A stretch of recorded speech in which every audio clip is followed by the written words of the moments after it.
नमस्कार बच्चों, मैं डॉक्टर सीमा श्रीवास्तव आज की अपनी जो क्लास है उसके लिए यहाँ आपको फिर एक वीडियो बना करके समझाने की कोशिश करूँगी और आशा करती हूँ कि इससे पहले भी आपको जो कुछ भी समझाया है वो समझ में आया है और आगे भी आप पूरा इन वीडियोस का फ़ायदा उठाएंगे ताकि आप अपने एग्ज़ाम में अच्छे से अच्छा बढ़िया से बढ़िया तरीके से समझा सकें।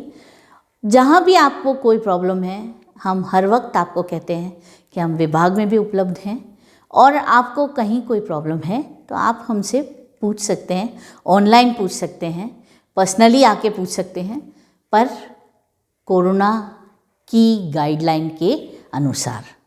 हमेशा ध्यान रखिएगा, आपकी अपनी सतर्कता ही दूसरों के लिए ही फ़ायदेमंद है। अब आज का जो हमारा विषय है बच्चों, सेकेंड ईयर ज्योग्राफी की क्लास में अपना आज का जो विषय है वो कंटिन्यूएशन में है। हमने सांख्यिकीय मेथड्स पढ़ना शुरू किया था और आपको याद होगा इससे पहले हमने उनकी सीरीज़ और सांख्यिकीय मेथड्स के बारे में पढ़ा था, कौन कौन से मेथड्स हैं, कौन कौन सी श्रेणी हैं। और इससे पहले हमने अरिथमेटिक मीन शुरू कर दिया था, समानांतर माध्य शुरू किया था, जिसमें हमने डायरेक्ट मेथड जो प्रत्यक्ष विधि थी उसको पढ़ा था। और श्रेणी हमारी कौन सी थी, सीधी खंडित श्रेणी से किया था हमने, ठीक है ना। तो आज हम फिर चलते हैं बच्चों, जो हमारा अगला श्रेणी है उसी के अंदर हम समानांतर माध्य निकालना सीखते हैं कि अगर मान लो हमारी जो श्रेणी है वो समानांतर माध्य निकालने के लिए हमको जो दी गई है वो है खंडित श्रेणी। तो आज भी हम लोग समानांतर माध्य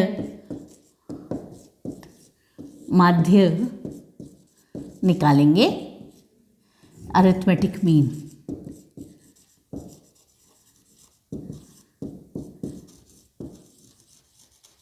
है ना, अरिथमेटिक मीन निकालेंगे।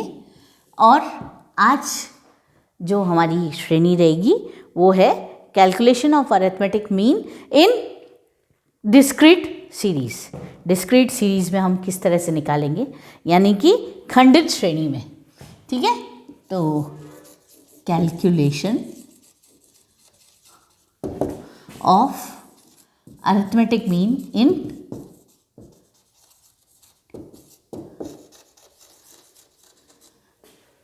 Discrete series.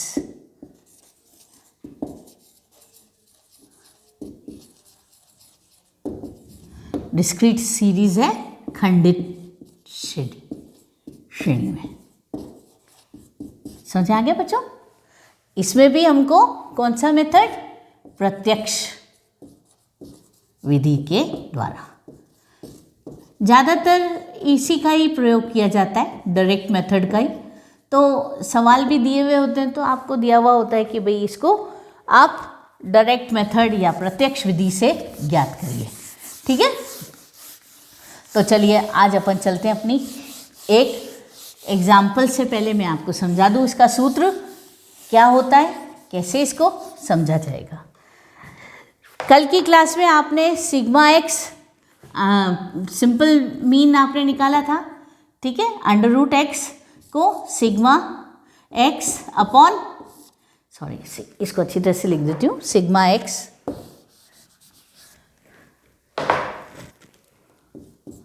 Upon N. इसमें ये अरिथमेटिक मीन है, मतलब समानांतर माध्य है। सिग्मा समेशन मैंने समझाया था कल आपको, और एक्स इनका मूल्यों का योग बताया था, और एन जो है हमारे जो इकाइयाँ थी उनका योग था। याद है ना बच्चों, कल अपन ने इस सूत्र का इस्तेमाल किया था और इसमें अपने सिग्मा का क्या था ना, वो समेशन यानी कि टोटल समेशन, है ना। तो अंडर रूट एक्स ये था हमारा समानांतर माध्य, ठीक है, equals to sigma x upon n. ये तो डायरेक्ट मेथड सिंपल विधि थी। अब इसमें मेरे को समझाने की ज़रूरत नहीं है कि सिग्मा क्या है, एक्स क्या है, एन क्या है। वापस अपन आज जो सवाल करेंगे उसके बारे में मैं आपको बता देती हूँ। एक सवाल कर लेंगे तो हम समझ जाएंगे इजीली कि क्या है। बच्चों, समानांतर माध्य ज्ञात करने के लिए हमको मूल्यों के कुल योग की ज़रूरत है और इसमें जो इकाइयों की जो कुल संख्या है उनसे हम उसको भाग दे देंगे। तो सबसे पहले x में उसकी आवृत्ति, इधर एक शब्द और आएगा फ्रीक्वेंसी, फ्रीक्वेंसी आवृत्ति, बारंबारता, फ्रीक्वेंसी आवृत्ति, ठीक है। तो सबसे पहले x की वैल्यू निकालेंगे हम और इसके अंदर हम f यानी कि क्या है ये, आवृत्ति, फ्रीक्वेंसी, इंग्लिश में बोलते हैं इसको फ्रीक्वेंसी, ठीक है, फ्रीक्वेंसी। तो इन दोनों को जब हम मान निकालना होता है तो हम इन दोनों का fx कर देते हैं, योग कर देते हैं इस तरह से। तो f इंटू एक्स, f की वैल्यू इंटू x आ जाता है, तो fx की वैल्यू आ जाएगी, तो इन दोनों का योग हो जाएगा, ठीक है। तो x, सबसे पहले x में उसकी आवृत्ति को गुणा करेंगे, फिर fx का मान ज्ञात करेंगे हम लोग, ठीक है। इसमें fx का मान ज्ञात करते हैं और फिर उसके बाद में सिग्मा जो है वो हमारा मूल्यों को कुल योग होता है मूल्यों का, और उसको हम प्रकट करेगा। सिग्मा एक्स fx अगर अपन लिखेंगे तो सिग्मा आपको पता ही है, समेशन f है फ्रीक्वेंसी और x हुआ अरिथमेटिक मीन या योग, कुल योग। तो ये हुआ हमारा कुल योग की वैल्यू होगी, ठीक है, सिग्मा fx के द्वारा। तो अब अपन और n आपको पता ही है, n क्या है, मूल्यों की, चर मूल्यों की कुल योग, n इकाइयों का योग। आपने देखा था ना कल a b c d e f जो लिए थे अपन ने, उन सब का अपन ने योग किया था और वो है हमारा नंबर ऑफ यूनिट्स, इकाई n की वैल्यू, ठीक है। तो अब चलते हैं अपन, हमारा जो सूत्र है इसमें वो है x bar equals to sigma fx upon n, sigma fx upon n। आज हमको इस सूत्र में हमारे सवाल को हल करना है, समझ आ गया ना। तो अब अपन चलते हैं एक एग्जाम्पल को। मान लो किसी जगह, किसी कारखाने में श्रमिकों की संख्या दी हुई है और दैनिक मजदूरी दी है वहाँ के लोगों की। तो श्रमिकों की संख्या दी हुई है, एक जगह मैं आपको यहाँ लिख ही देती हूँ, ठीक है।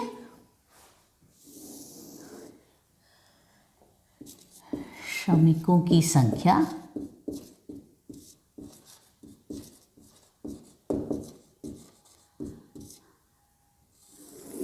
ठीक है, और यहाँ उनकी दैनिक मजदूरी, दैनिक मजदूरी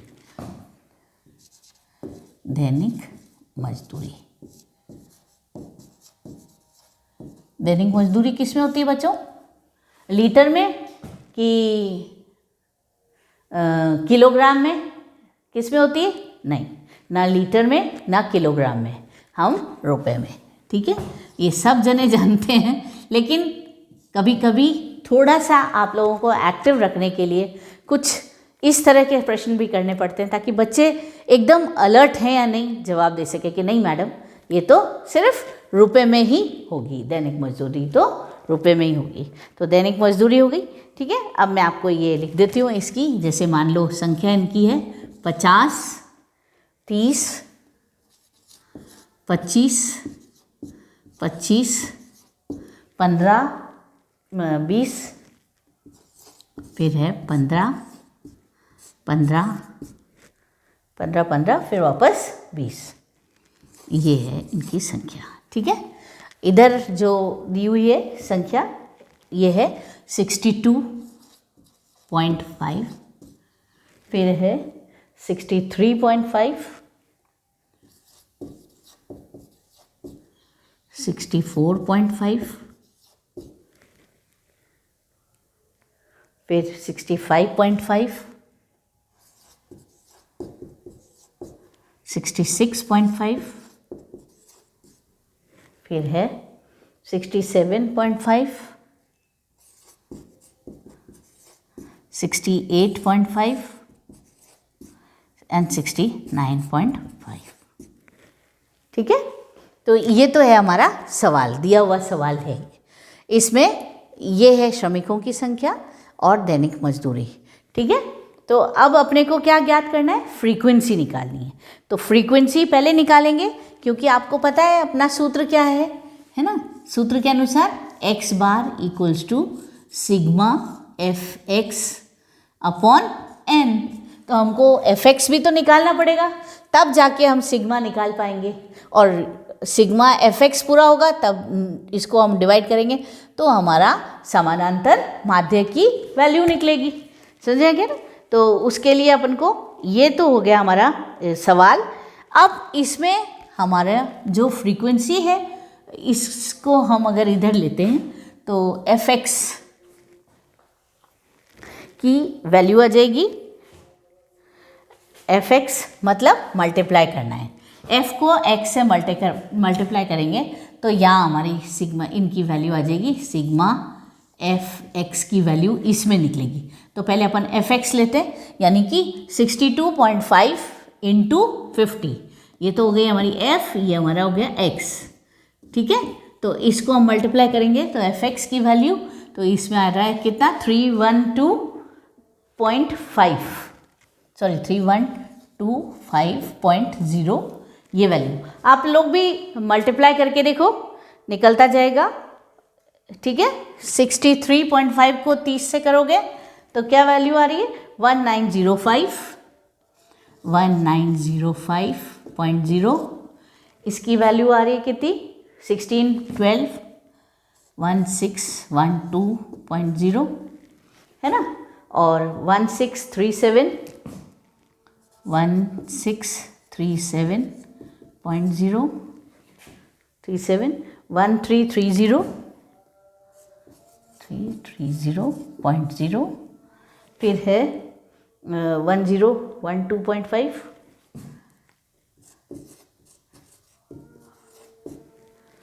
और 1027.5 और वापस 1390।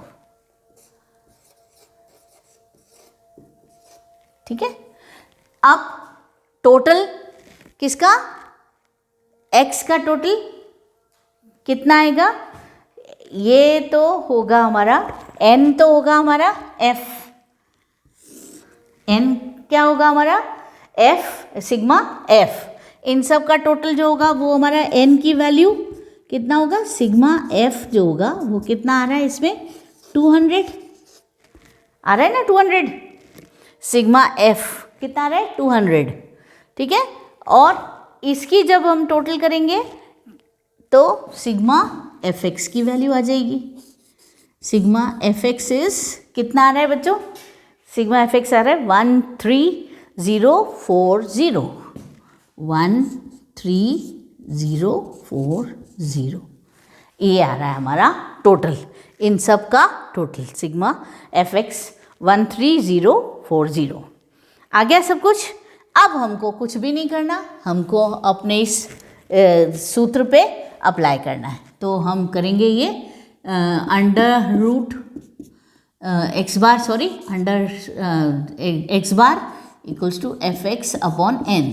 तो हमारा एफ एक्स की वैल्यू कितनी आई है, सिग्मा एफ एक्स 13040 कितनी आई है, 13040, और n कितना है हमारा 200।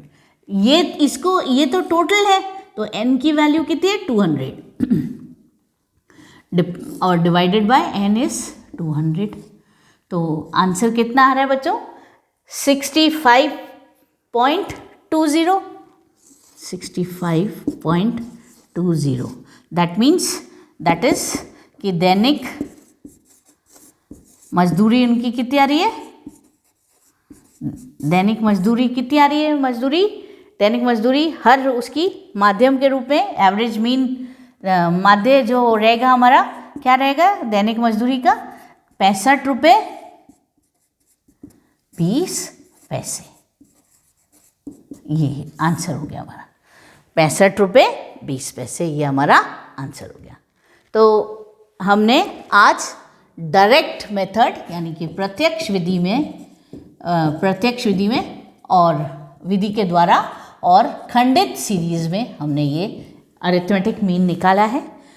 आशा करती हूँ आप लोगों को समझ में आ गया होगा और अगली क्लास में भी फिर से हम अगला सवाल करेंगे और नया लेके आएंगे टॉपिक। लेट अस सी, कंटिन्यूएशन क्लास की होगी, स्टैटिस्टिकल स्टडीज़ की होगी, स्टैटिस्टिकल मेथड्स की होगी, लेकिन हम टॉपिक को एक दूसरा नया लेंगे जिसमें हो सकता है अरिथमेटिक मीन का नई सीरीज़ भी ले सकते हैं हम, ठीक है। कंटिन्यूस सीरीज़ में भी हम पढ़ा सकते हैं। तो आप जैसा बताएंगे हम आगे की ओर बढ़ते रहेंगे। अगर आपको ये समझ में आ गया है तो आप इसको लाइक करिएगा और ज़्यादा से ज़्यादा शेयर करने की कोशिश करिएगा। और नहीं समझ आया है तो आपको फिर मैं बोलती हूँ कि आप कहीं से भी कैसे भी पूछिएगा, ताकि हमारा भी एक हौसला ये बने कि देयर इज़ एन इंटरेक्शन। आप लोगों के साथ हमारा कोई तो एक इंटरेक्शन बन रहा है तो मज़ा आएगा। क्लास टीचिंग जैसे ही यहाँ भी हम एक दूसरे को समझ सकेंगे, पढ़ा सकेंगे, आपकी जो भी आपकी प्रॉब्लम्स हैं उनको हम सॉल्व कर सकेंगे। थैंक यू बच्चों, let us meet in the next class. Okay.